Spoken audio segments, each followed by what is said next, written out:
Ал достар, осы сәтке шейін келіп, мен Россияда уже біраз жүріп, екі нәрсені түсіндім.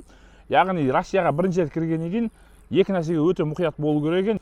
Бұл жақта интернет жаңадан кіргеннен кейін бір күн бойы сіздерді жұмыс жасамайды екен. Сол себепті интернетті жұмыс жасамайтын болғандықтан сіз баратын жеріңізді алдын ала картада Қазақстанда тұрған кезде белгілеп, и сол белгіленген маршрутты телефонды мүлдем тиіспеулеріңіз керек.